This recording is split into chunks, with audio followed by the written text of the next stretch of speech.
Vote বর্জনের পর জাহাঙ্গীরনগর বিশ্ববিদ্যালয় ক্যাম্পাসে মিছিল করেছে ছাত্রদল। চলমান জাকসু নির্বাচন কমিশন বাতিল করে নতুন কমিশন গঠন করে পুনরায় তফসিল ঘোষণার দাবি জানান তারা।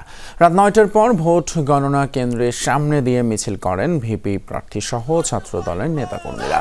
মিছিল শেষে গণমাধ্যমে তারা দাবি করেন, শুরু থেকেই পক্ষপাত দুষ্ট আচরণ করেছে কমিশন। সকাল থেকে কয়েকটি কেন্দ্রে পোলিং এজেন্ট প্রবেশ করতে না দেয়া একটি পক্ষকে বিশেষ সুবিধা দেওয়ার অভিযোগ করেন তারা। বলেন, নির্বাচনে ব্যালট ছাপা হয় জামায়াতের প্রতিষ্ঠিত নেতার কোম্পানিতে।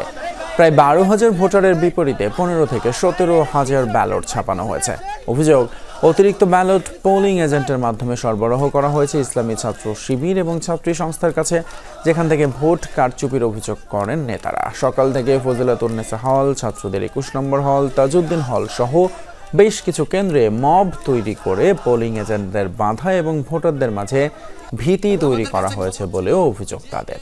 প্রতিষ্ঠান জাহাঙ্গীরনগর বিশ্ববিদ্যালয়ে ১২,০০০ ভোটারের এগেইনস্টে প্রায় ১৫ থেকে ১৭,০০০ ব্যালট ছাপিয়েছে।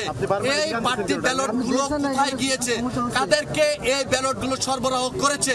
আমাদের সন্দিহান বা ইসলামী ছাত্র শিবিরকে এবং ছাত্রী সংস্থাকে এই পোলিং এজেন্টের মাধ্যমে এই ব্যালটগুলা সরবরাহ করা হয়েছিল, যার মাধ্যমে এই ব্যালটগুলা দিয়ে বিভিন্ন হলে জাল ভোট দিয়েছে ছাত্রী সংস্থা।